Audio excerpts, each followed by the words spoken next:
C'est beau. Je t'ai posé oui, chef. Dès qu'il commence à faire. Alors, donc, le premier retrait, c'est la déclaration retrait de déclaration de compétences de la MRC du Granit, collecte, transport et traitement des matières organiques, à l'exception des matières organiques industrielles et des bouts de fosses septiques et de systèmes de traitement municipaux. Alors, les bouts septiques, actuellement, c'est la MRC qui les fait.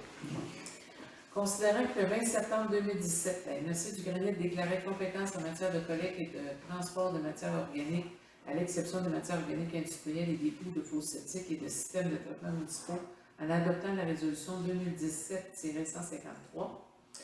Considérant que la MRC du Granit considère opportun de déclarer sa compétence en matière de traitement des matières organiques, à l'exception des matières organiques industrielles et des bouts de fosses septiques et de systèmes de traitement municipaux, et de simplifier les conditions administratives et financières de l'exercice du droit de retrait ou d'adhésion d'une municipalité locale à la compétence de la MRC. Considérant que pour ce faire, la MRC du Granit, lors de la séance du Conseil des maires du 18 mars 2020, a manifesté son désir de se prévaloir des dispositions des articles 678.0.1 et 678.0.2 du Code municipal du Québec. Considérant qu'en vertu de l'article 10 du Code municipal du Québec, la MRC du Granit a transmis aux municipalités locales de son territoire, par courrier recommandé, sa résolution d'intention de déclaration de compétences en matière de collecte, transport et traitement des matières organiques, à l'exception des matières organiques industrielles et des bouts de fosses septiques et des systèmes de traitement municipaux. Il est proposé par et résolu que la municipalité du canton de Stratford exerce son droit de retrait à l'égard de la déclaration de compétence de la MRC du Granit en ce qui a trait à la collecte, au transport et au traitement des matières organiques, qui exclut les matières organiques industrielles et les bouts de fosses septiques et de systèmes de traitement municipaux. Que copie certifiée conforme de la présente résolution soit transmise à la MRC par courrier recommandé. Est-ce que quelqu'un a fait la proposition? Oui, j'en fais la proposition, André Terrien. Donc, pour dire ça autrement, on va continuer à gérer comme on le fait maintenant nos matières organiques. Par contre, on reste avec la MRC pour le traitement des bouts de fosses septiques. C'est bien ça? C'est ça. Questions, commentaires? C'est bon. C'est bon? Deuxième? Le retrait de la déclaration de compétence de la MRC du Granit, collecte, transport et traitement des ordures ménagères. Considérant qu'en 2002, la MRC déclarait compétence en matière de planification, gestion et réalisation des travaux reliés à la cueillette des ordures ménagères en adoptant la résolution 2002-125. Considérant que la MRC du Granit considère opportun de déclarer sa compétence en matière de traitement des ordures ménagères et de simplifier les conditions administratives et financières de l'exercice du droit de retrait ou d'adhésion d'une municipalité locale à la compétence de la MRC. Considérant que pour ce faire, la MRC du Granit, lors de la séance du Conseil des maires du 18 mars 2020, a manifesté son désir de se prévaloir des dispositions des articles 678.0.1 et 678.0.2 du Code municipal du Québec. Considérant qu'à vertu de l'article 10 du Code municipal du Québec, la MRC du Granit a transmis aux municipalités locales de son territoire, par courrier recommandé, sa résolution d'intention de déclaration de compétence en matière de collecte, transport et traitement des ordures ménagères.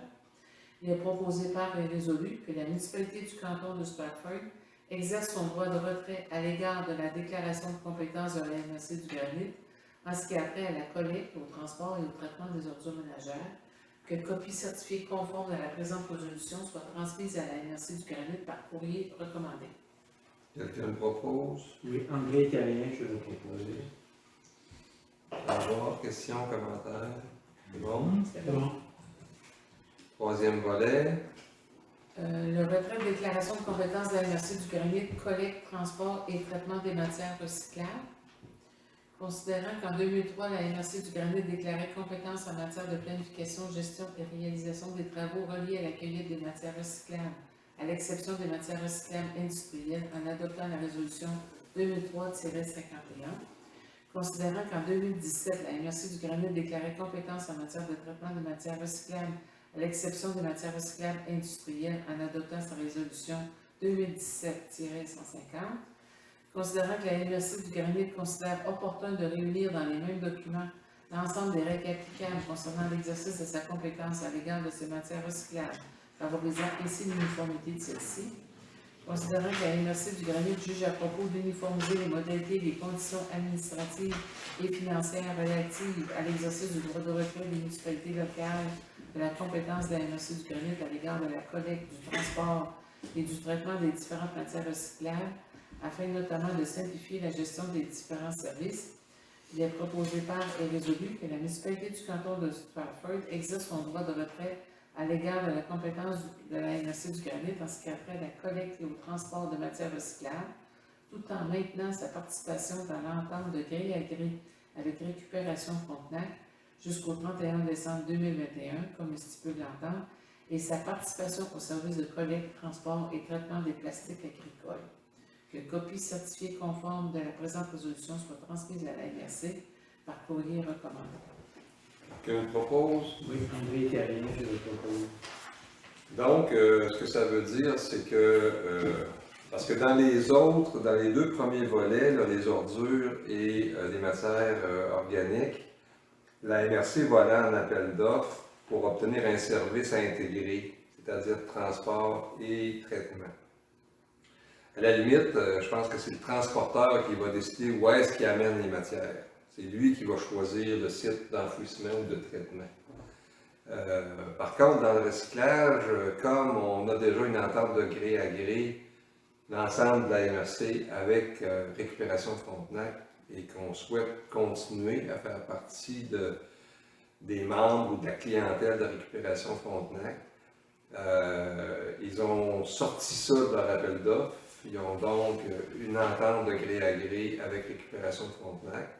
Et là, nous, on voyait mal qu'on sorte de cette entente de gré à gré-là si de toute façon, on est content de continuer à aller à Récupération Frontenac. Par contre, ce que ça veut dire, c'est qu'au prochain appel d'offres que nous, on va faire pour le transport, il va falloir intégrer un appel d'offres pour le transport de matières recyclables. Okay, ça ne sera plus via la MRC. Donc, on sait qu'on a deux transporteurs différents actuellement. On a un transporteur pour les ordures et pour l'organique, puis on a un autre transporteur pour le recyclage. Est-ce qu'on aura un seul transporteur de 3 voies? On aura deux transporteurs. Le transporteur qui fait notre transport actuellement de matières recyclables, il pourrait aussi soumissionner sur les autres voies. On avait juste un soumissionnaire aux deux derniers appels d'offres, mais là, des choses pourraient évoluer aussi. Ça va? Ça va. J'ai une petite question que j'aurais peut-être dû poser avant. On reste avec la MRC pour les plastiques agricoles. Oui. Qu'en est-il des RDD, des résidus domestiques dangereux? C'était pas dans ça, hein. Il n'y avait pas de retrait de compétences par rapport à ça. Il y avait, je sais pas, on reste avec la MRC. En fait, au moment où on se parle, on reste avec la MRC, mais j'avais pas de résolution qui traitait de notre, qu'on aurait pu sortir de là.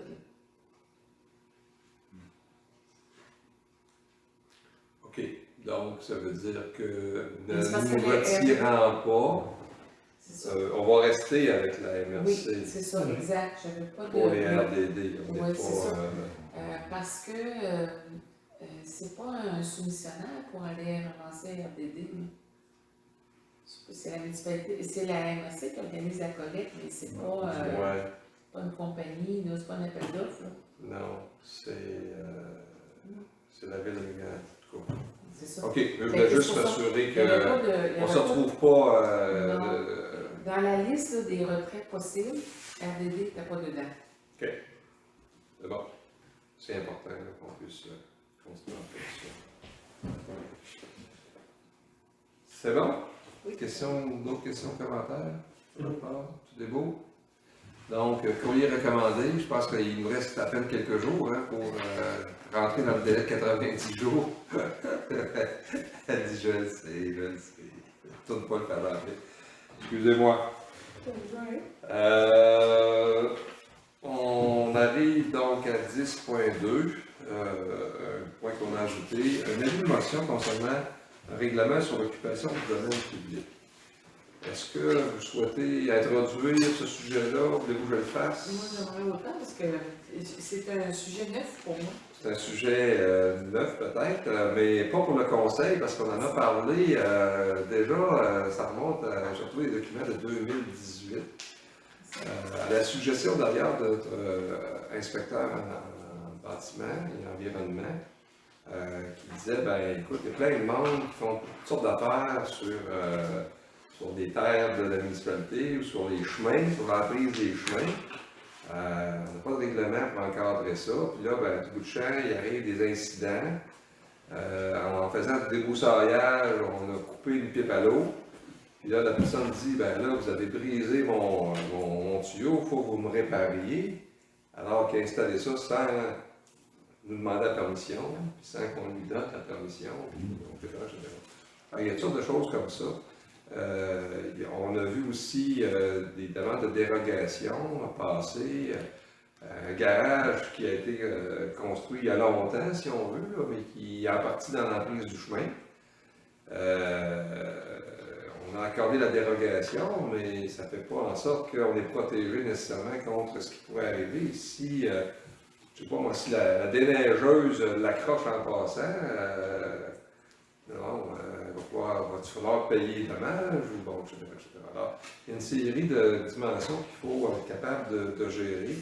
Et en général, les municipalités, on n'est pas la seule, là, plusieurs l'ont déjà fait, ont un règlement qui vient préciser les règles pour l'occupation du domaine public. Donc, le processus par lequel la municipalité autorise ces usages-là, et ensuite les protections qu'elle se donne en exigeant, par exemple, une preuve d'assurance et des trucs comme ça de la part des gens qui empiètent sur le domaine public.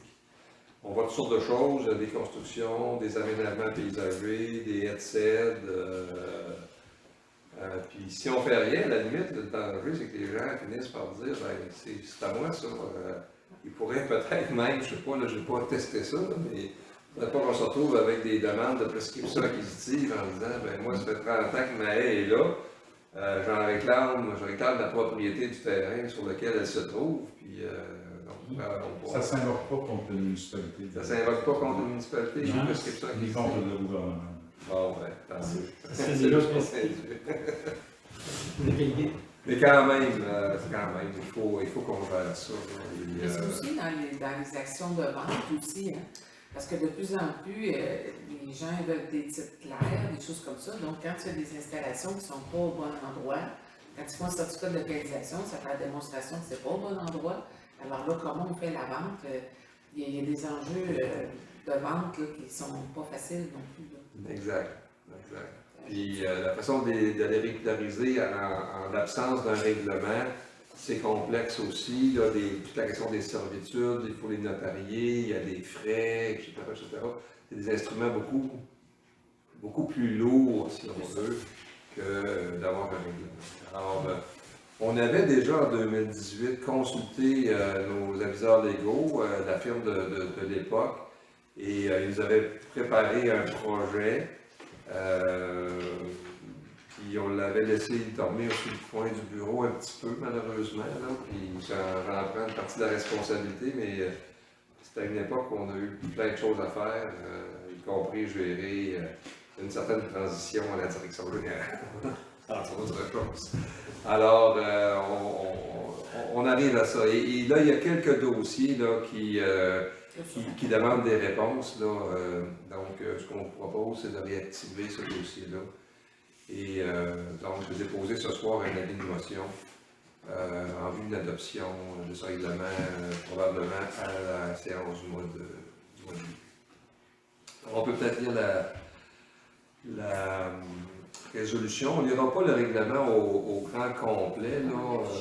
On va l'afficher de toute façon et vous l'avez sous les yeux. Alors, je vous laisse aller, madame. Alors, considérant que les constructions ou installations privées se trouvent sur des propriétés de la municipalité, considérant que la municipalité n'a pas réglementé l'utilisation de ses propriétés par des particuliers, que la municipalité reçoit de temps à autre des demandes d'occupation du domaine public et qu'elle souhaite y donner suite sous certaines conditions. Je sous-signé, conseiller, conseillère, donne avis qu'il sera présenté lors d'une prochaine séance le projet de règlement relatif à l'occupation du domaine public de la municipalité de Stratford. Donc, ce qu'on peut peut-être simplement dire en résumé, là, je vais parler un petit peu de l'intention, là, mais vous voyez, si on parcourt rapidement, là, on dit dans un premier temps que c'est pas permis d'occuper le domaine public sans autorisation de la municipalité. Mais là, il y a toute une procédure par laquelle les gens peuvent demander l'autorisation. Ça précise les informations que les gens doivent fournir dans leur demande, les raisons, le genre de construction, etc., et les conditions à remplir, donc la notion d'assurance responsabilité que je mentionnais tantôt, une preuve comme quoi le propriétaire, c'est le vrai propriétaire, donc, etc. Puis on dit aussi qu'une autorisation qui a été accordée peut être retirée. Si on s'aperçoit que ça devient trop problématique, on pourrait retirer. C'est pas simple, là, de dire à quelqu'un, ben là, tu peux plus passer ton tuyau, trouve-toi un autre endroit, mais s'il n'y en a pas d'autre, là, c'est pas sûr que c'est un droit qu'on va pouvoir utiliser facilement. Il est d'ailleurs prévu dans le règlement que si on envisage de retirer une autorisation, il faut prévenir le propriétaire, lui donner la chance de se faire entendre par le conseil, etc. Donc, je pense que ça a été bien fait, bien réfléchi là, avec la firme d'avocats qui, eux, en avaient fait pour d'autres municipalités aussi, donc ils avaient de l'expérience par rapport à ça. Ce qui est important, c'est de voir que dans le cadre de ce règlement-là, c'est à chaque fois que quelqu'un demande une autorisation, le conseil se prononce sur cette demande-là. Et avec la tenue du registre, bien là, il faut pouvoir aussi garder la suite de ça d'année en année, ce qui est actuellement, ce qu'on entend toujours, c'est verbalement, un tel a donné la permission, verbalement, il s'est passé autre chose.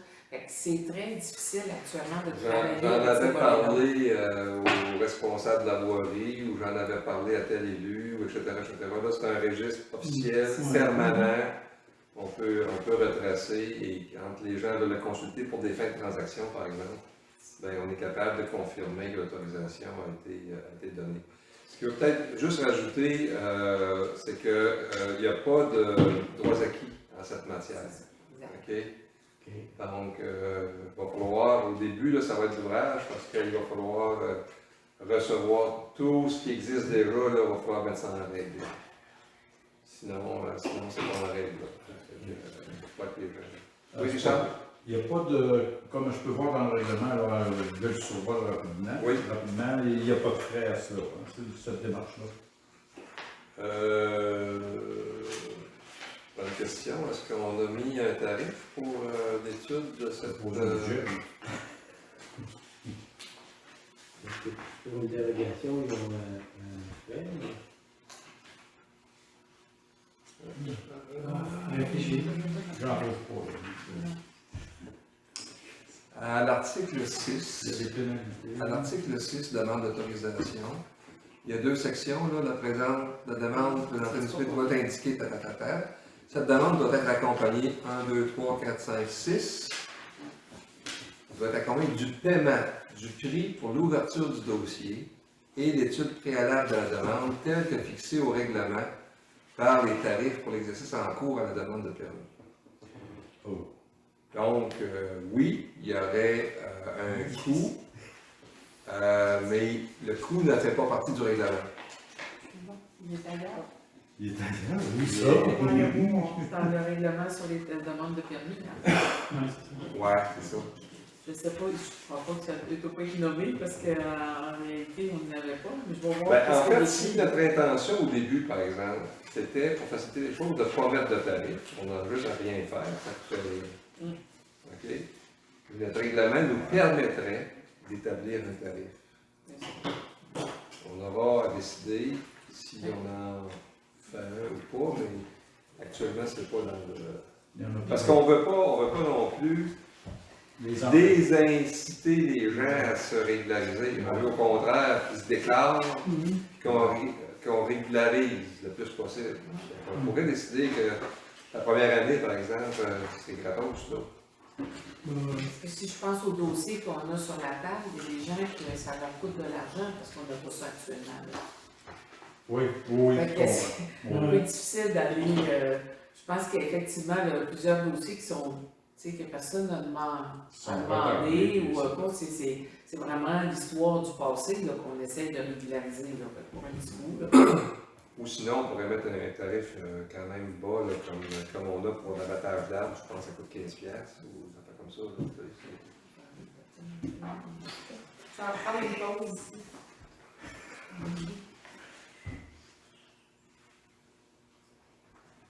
On peut poursuivre. Parce que ça implique quand même. donc, Oui, je pense qu'on va continuer à y réfléchir. oui, parce que Ouais. ce genre de choses-là, tu sais, ça ajoute déjà beaucoup de, je dirais, de petits 15$ à gérer dans notre système. Oui, tout à fait. Je pense qu'on pourrait prendre congé pour un an assez facilement compte tenu des dossiers qu'on a. Et on s'entend pour dire que l'espace existera dans ce règlement-là une fois adopté pour qu'il y ait tarification, Ouais. ce qui ne la rend pas obligatoire. C'est ça. Puis il y a toujours une mise à jour aussi du règlement sur les demandes de permis qu'on fait, là, c'est qu'on met à jour les tarifs, et qu'on pourra toujours regarder à ce moment-là là, aussi. Est-ce que j'ai eu quelqu'un pour donner l'avis de motion? Je sous-signé André Terrien, conseiller, donne avis. Merci, M. Terrien. C'est bon pour ça? Donc, on y revient à la prochaine séance. On arrive au point 11. Vraiment un gros menu, je vois. Hein? 11.1, point d'information, suivi des mesures face à la pandémie COVID-19. On en a parlé brièvement tout à l'heure. Est-ce qu'il y a d'autres éléments à ajouter? On garde toujours à l'ordre du jour parce que je vous dirais que les décisions, ils se prennent presque de minute en minute. T'sais. Les gens, c'est en fin de semaine qu'on a décidé d'ouvrir les jeux, fait que je prends pas de chance là, quand on a un conseil parce que ça se peut qu'on ait des autorisations de dernière minute qui rentrent du gouvernement. Puis là, ben, si on a des décisions à prendre, moi, je préfère avoir ça à l'ordre du jour pour vous permettre de discuter au bon moment. Je vous dirais pour ce soir, là, il n'y a pas vraiment, avec tout ce qu'on a dit, on a quand même dit tout ce qui avait été modifié jusqu'à maintenant, puis il y en a d'autres à venir sûrement. Alors, mais pour ce soir, on n'aurait pas de décision précise là-dessus. Sinon, de remercier les gens qui nous écoutent là, de leur collaboration quand ils ont affaire avec la municipalité. On essaie de régler les choses à distance quand c'est possible, sinon on prend rendez-vous avant de venir. Je pense que ça se passe assez bien, les gens sont collaborateurs et on l'apprécie beaucoup. Tout à fait. C'est bon? Donc, 11.2 maintenant. L'avis de motion, cette fois-ci, concernant une modification au règlement 1126 concernant les limites de vitesse sur tout le territoire de Stratford.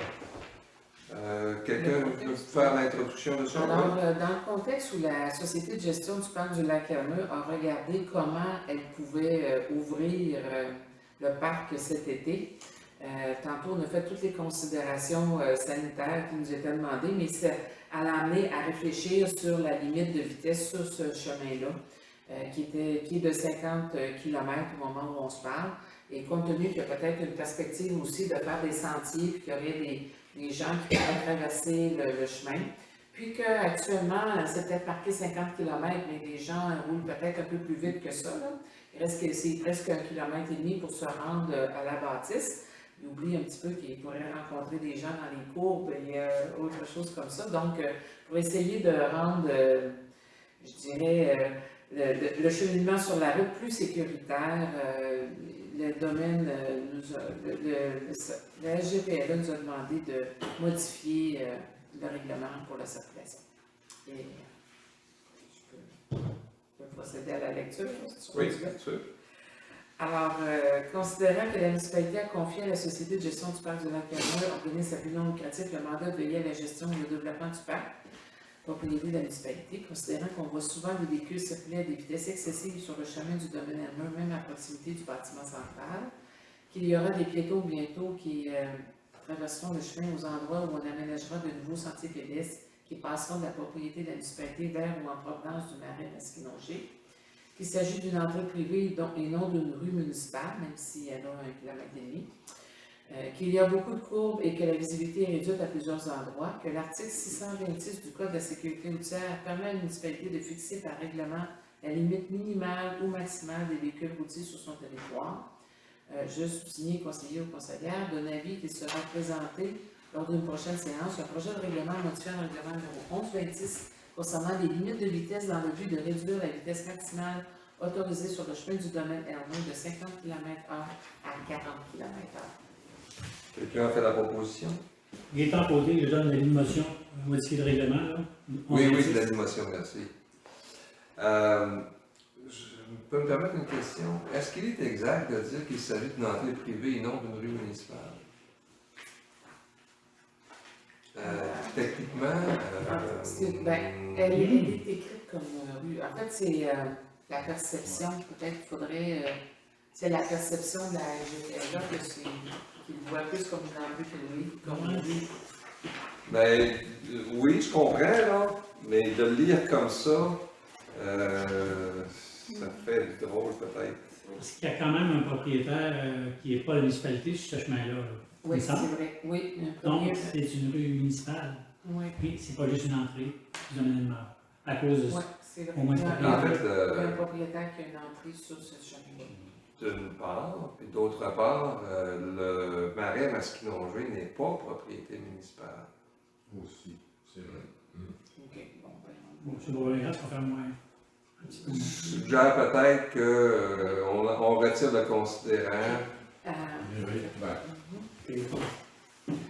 Bon, on peut retirer le considérant. Le considérant sur qu'il s'agit d'une entrée privée. Oui, c'est ça. Oui, je veux dire. Parce que tout le reste est parfait. Là. Et par contre aussi, je vous dirais même que le premier considérant, là, je ne sais plus s'il a sa valeur en termes de nommer la société de gestion, parce que c'est une décision. La société de gestion a proposé à la municipalité. D'ailleurs, ce n'est pas tout à fait la proposition de la municipalité. C'est pas eux qui gèrent la limite de vitesse. Je me demande jusqu'où, là, quand on réfléchit comme ça, jusqu'où il faut garder. En fait, on a confié le parc à eux, mais. Ce qu'on pourrait. On pourrait dire que c'était une demande de société, par exemple. Ouais. Pas que le fait qu'on l'a confié, c'est le fait qu'ils nous l'ont demandé. Même si on ne fait pas tout ce qu'ils veulent, là, mais on en fait une partie.